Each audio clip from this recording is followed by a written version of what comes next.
The humid air of Panama City in July 2025 mirrored the tensions simmering over the Panama Canal, a vital artery of global trade now thrust into the spotlight of a superpower standoff. The city's bustling streets and the ever-present hum of commerce seemed to echo the uncertainty gripping the region, as the world's attention zeroed in on this narrow strip of water that connects two mighty oceans. In the halls of power in Washington and Beijing, a high-stakes battle of wills was reaching its climax, with control over the canal's crucial ports as the ultimate prize. Behind closed doors, diplomats and strategists weighed every move, knowing that the outcome could tip the balance of global influence. For decades, Hong Kong-based CK Hutchison had quietly operated key ports at both canal entrances, serving as a linchpin for international shipping and commerce. Their presence was a reminder of how global interests have long converged at this strategic crossroads. Now a massive deal was on the table. BlackRock and MSC, two Western corporate giants, aimed to buy these valuable assets. The proposed acquisition promised to reshape the canal's future, drawing in investors and governments from around the world, but Beijing was not willing to stand aside. It demanded that its own state-owned shipping titan, COSCO, be included in the deal, transforming what began as a business negotiation into a test of national strength and strategic resolve. The US responded swiftly and decisively, declaring that any Chinese state involvement in the canal's operations would pose an unacceptable risk to national security.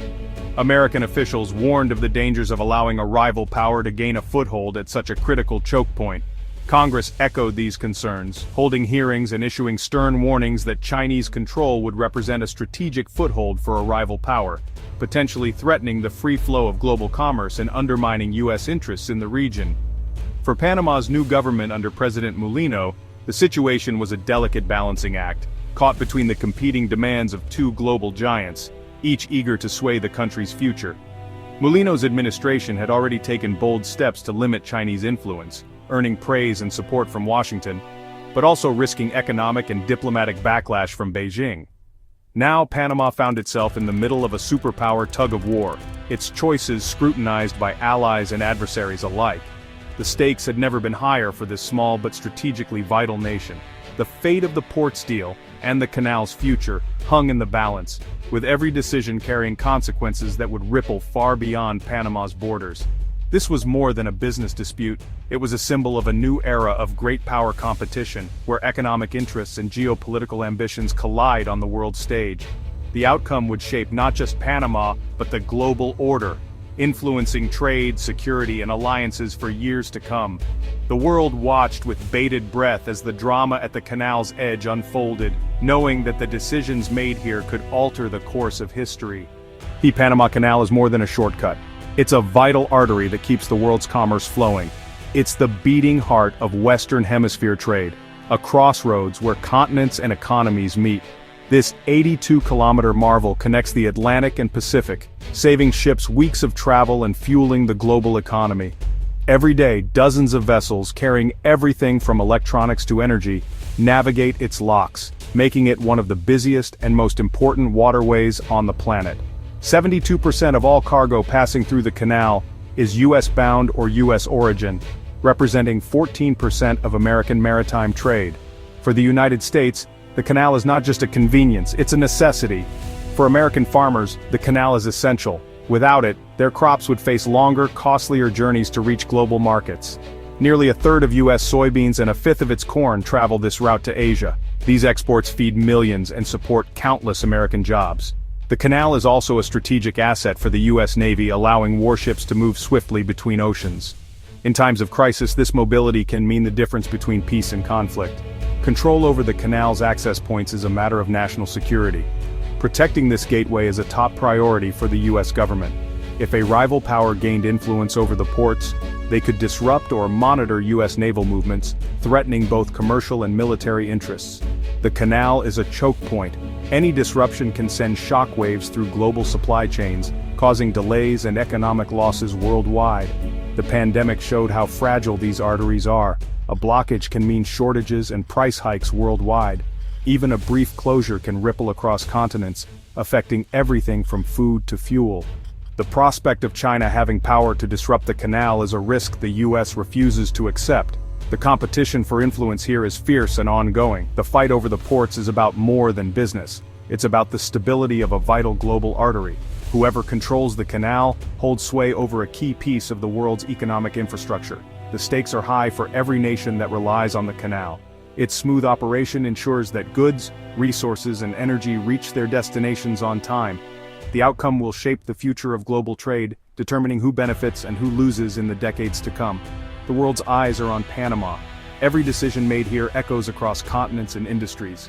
The canal's smooth operation is non-negotiable for the U.S. It's a matter of economic survival and national pride. Any threat to it is a threat to the global economy.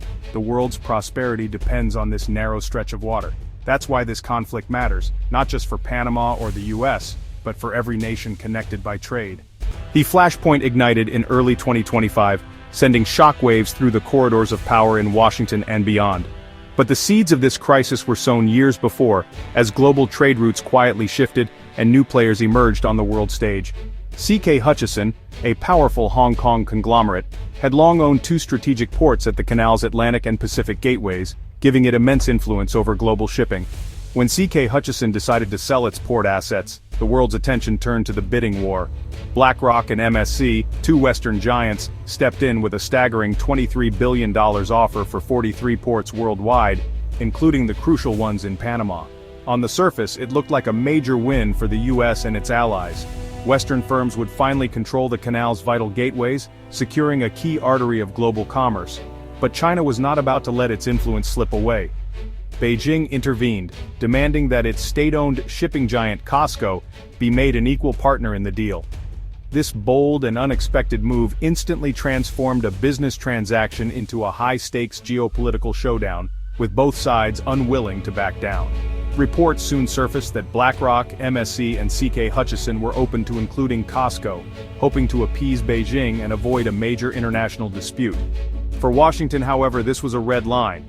Chinese state ownership at the canal was simply unacceptable, raising fears about security and control over a critical choke point. The deal's fate now hinged on a direct clash between U.S. security interests and China's global ambitions, with both governments watching every move. The world watched as the standoff escalated, with headlines dominating news cycles and analysts warning of far-reaching consequences. The canal's future, and the delicate balance of power between East and West, was suddenly at stake, with billions in trade hanging in the balance. The outcome would set a precedent for global infrastructure deals, shaping how nations approach strategic assets for years to come. The stakes had never been higher, and the world waited to see who would blink first. Panama's new government, led by President Mulino, marked a sharp turn away from Beijing. Mulino's administration reviewed contracts with Chinese firms and prioritized transparency and alignment with U.S. interests. Washington took notice, sending a formal letter applauding Panama's efforts to limit Chinese influence. The U.S. signaled strong support, seeing Panama as a critical partner in countering China. Mulino's government took real action, scrutinizing infrastructure deals, and distancing Panama from Beijing's orbit. This was a risky move for a small nation, but Panama bet on long-term stability with the U.S. The partnership gave Washington leverage in the standoff. It reframed the issue as two sovereign nations protecting shared interests, not U.S. imposition. Panama became a key player, showing that small countries can shape global power struggles. The choices made in Panama City now echoed far beyond its borders. The world was watching. China didn't accept exclusion quietly. Beijing warned it could block the $23 billion deal unless COSCO got a stake, flexing its economic muscle. Chinese officials condemned U.S. bullying, framing their demand as a call for fair play in global commerce.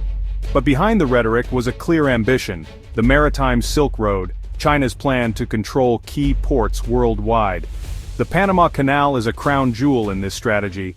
Gaining a foothold would be a massive win for Beijing, challenging U.S. dominance in the region. COSCO's inclusion was about more than business. It was about global power.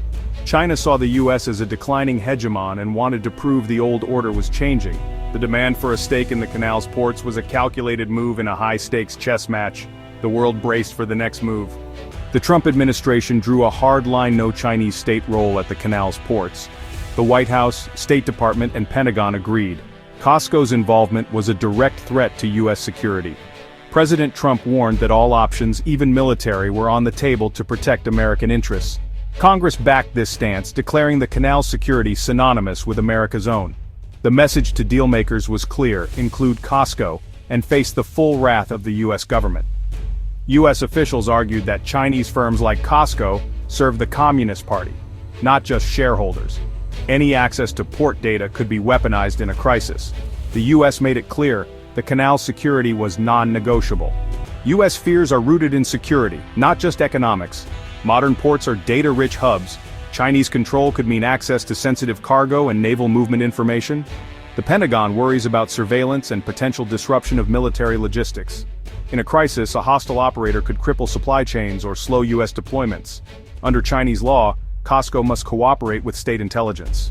For Washington, trusting a Chinese state firm to act neutrally is naive. The risk of weaponized access is simply too great to ignore. The standoff may seem distant, but it hits home for ordinary Americans. The canal's stability affects prices and availability of goods, from electronics to groceries. Disruption means delays and higher costs, passed on to consumers. For U.S. farmers, the canal is a lifeline to global markets. Any instability threatens their livelihoods. The dispute is a wake-up call about the fragility of global supply chains. It could drive a push for more domestic manufacturing and stable sourcing. The outcome will shape the economic security of millions. Foreign policy decisions in Panama ripple into American wallets and jobs. As of July 21, 2025, the standoff remains unresolved. BlackRock and MSC are caught between China's demands and America's red line. The U.S. is betting its alliance with Panama and market power will prevail. This is more than a business dispute, it's a defining moment in U.S.-China relations. The era of separating business from geopolitics is over. The Panama Canal standoff is a warning. Global trade arteries are now battlegrounds. The outcome will set the rules for future power struggles over critical infrastructure. The world waits to see who will control the gateway to global commerce.